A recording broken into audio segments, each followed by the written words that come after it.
Hi everybody, got something super special for you today. The brand new intro for all my YouTube videos is up and running and you're going to see it the first time here right now.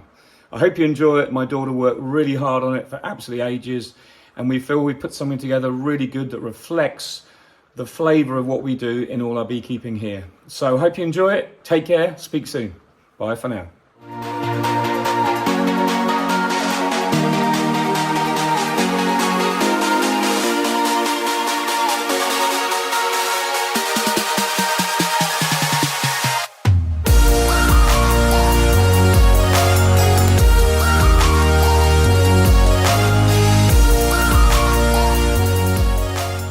Got a bit of a sweat on this morning.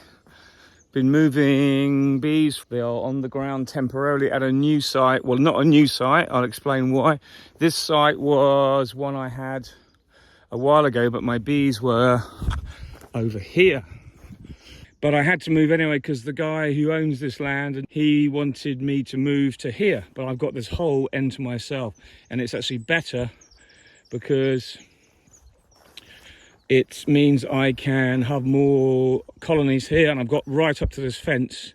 It's east facing there, as you can see, so I've put the hives facing south. They won't get a huge amount of sun in the winter, but they will get some. And that's the most important thing. So what I've done is I've brought them over. The truck's now empty. I've got two more at the other side. I just couldn't get two more on. I haven't opened them up yet because there'll be mayhem when I open them up. But I've got two more to bring and all the pallets.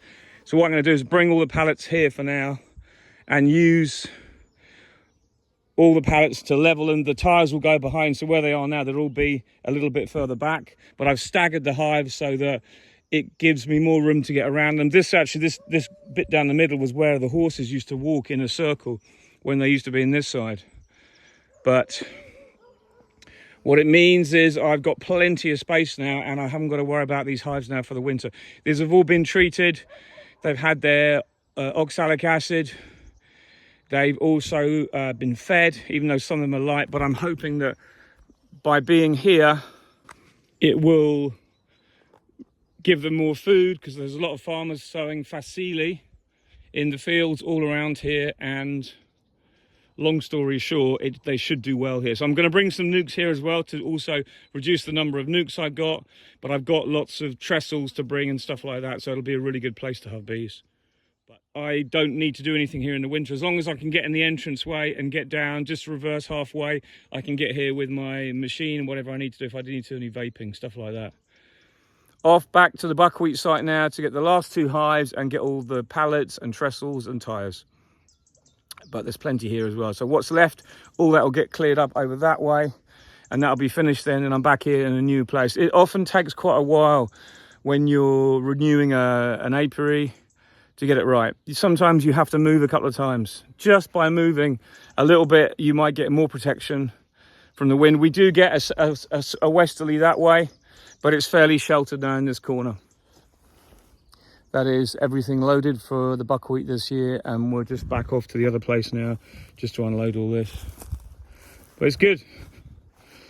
Finally cleared, done. It's a big weight off my mind because I know the farmer wants to finish with his machine up there. We call that in French a déchaumeuse. It's basically a stubble barrier or a cultivator that buries all the wheat stubble.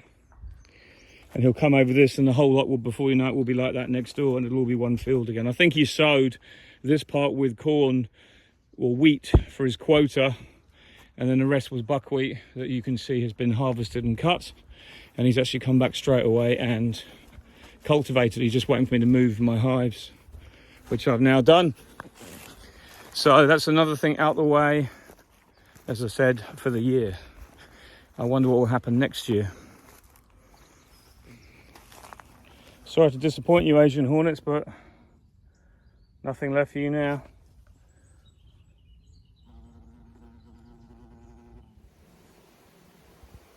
Last night I came and took all the honey off these hives. There's not a great deal, but there's still a little bit to extract.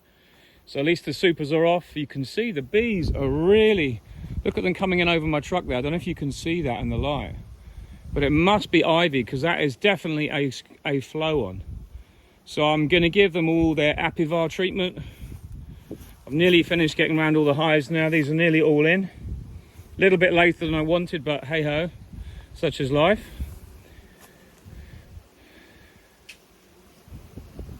But they're all going to be fed as well. The one I had at the top corner that was nearly starving has recovered. So I'm going to take that super off, there's nothing in it, and I'll just let the bees rob out anything that's in it. And then we're back to normal level and they'll have a big feed as well. I gave them a quick feed last night, like literally a pint or maybe like half a litre. And they've taken it down already overnight, so I know that they're okay now. But it just shows you've got to be on the ball because these colonies are light. They need feed. We have a float, I think, as I said, but it's nothing permanent yet. But we have got really lovely hot weather. It's in the 30s today. I must admit, it's stinking hot, and I'm actually glad I've got this bee suit hat on because it's like you're in the sun and it's almost too much. You've got to be in the shade midday at the moment, which is unusual for September, but it is what it is. Nice weather. I've got some feed here, and they're all going to have syrup, and then that will keep them going for a while, and we'll just keep an eye on it because I don't want to give too much if we're going to get loads for free. I haven't got a lot anyway. It's that dilemma. If I haven't got enough syrup, if we don't have a good ivy flow to get them for the winter, so I'm hoping we're going to get a good ivy flow. So we shall see.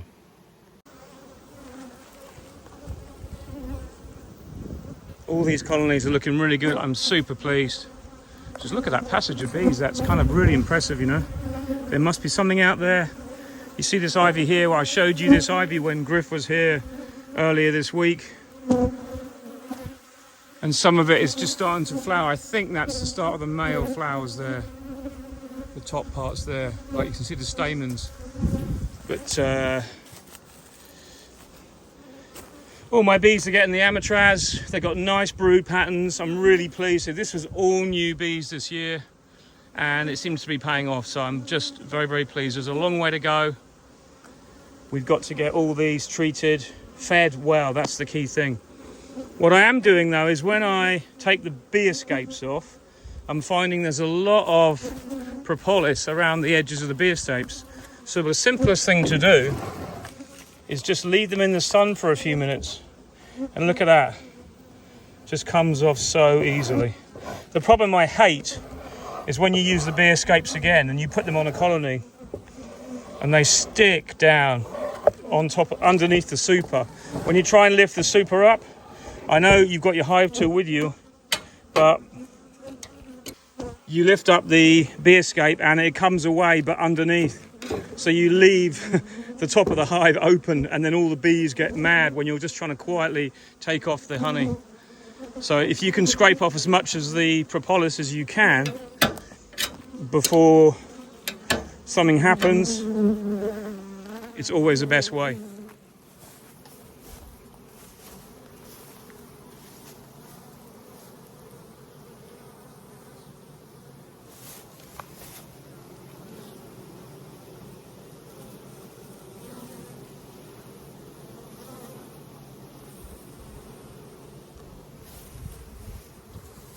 So we've got bees fanning here, and I think it's because there's a flow starting. I know it's stinking hot here, and there's a lot of bees in these colonies. You can see the clearer boards are on, and I'm going to pull this honey in a minute. But it's the same everywhere. We've got really, really nice hot weather. And I'm, excuse me, I'm not moaning about it in the slightest because I know that within a few weeks we'll go, I wish we had decent weather, but it's really nice, but it is really hard work in midday. I was out this morning vaping. We've got beautiful calm weather as well, and it makes vaping so easy when you're just blocking up the hives. There's no vapor running everywhere in the breeze, nothing. So this is the apiary I was here last week with Griff. It's a small apiary right at the end of all my other apiaries. And I do like it, and I'm going to put some more hives here next year and increase this one to make it a little bit more economical. But I like to do this kind of thing because I just feel this lady here who owns this, it's like a family business, and they do a lot of fruit. And I actually used to work in the valley just down here for another client who's sold up and gone back to Jersey. So I know the area really well. And it's actually turning out to be a really good apiary, this, and it's really well drained. The bees seem to survive really well over the wind. So the southwest is protected by a kind of big tree, so it's fairly sheltered, and there's trees around here kind of locally. So the bees don't actually get that much wind. They don't like it, but it's actually more protected than others.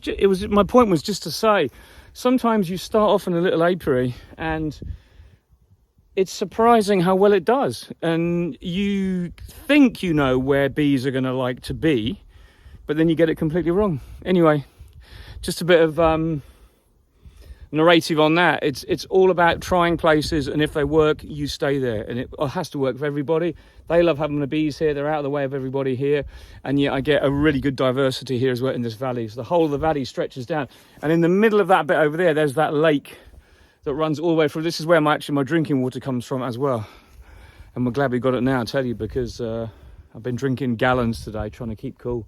So it's good. We'll pull off this honey, and I've got enough bee escapes to cover it over for now, so they don't try and rob it out. But as I said before, I think there's a bit of a flow running now. I can smell a little bit of ivy coming out those hives, but I'm still going to give them a feed. And there's some that have had amatraz already, but I'm going to give the other ones their treatments now as soon as I take the honey off. So it's all good. Just get this done. Well, we're all done, fed, treated. Only a small apiary, this, but nevertheless took the time. I just had a disaster here. I just lost a load of syrup, but at least the bees didn't get affected. I had to empty the feeder of bees because I put the feeder on to try and get some syrup in, and when I came to fill it up, it was full of bees. Obviously there's too many bees who've come out the supers, and I should really leave another super on. I know that, but they're going to reduce down in numbers. But saying that, there's like a ton of brood in this box still. And this was one of the big swarms, I think, from one of my videos, but I think the label's worn off the top. Yeah, so look at the amount of bees there. They won't go anywhere. They'll just reduce down in numbers now, but they've all had a feed with some thymol treatment in, and that's why I wanted to give them all a feed, because I wanted to get the thymol in now, because I'm going to feed with the Apis Biologics pollen sub next, and I wanted to do the thymol first to get their guts up and running. So they've all had a feed, and there's a fair bit of nectar coming in here. I imagine it must be the ivy, either some early ivy or something that's giving nectar, because the frames have got quite a lot in. There's still plenty of room in the colonies though, so it's not like, well, let's not bother feeding, because I wanted to get that maintenance feed on. This is only like a 1-to-1. So it means that they're going to be making brood. Perhaps that's not a good thing, but I don't want them to shut down yet. They've got to make winter bees, and that's what's important. Anyway, from a beautiful part of Pladilliac in France, I'll bid you farewell and catch you again soon.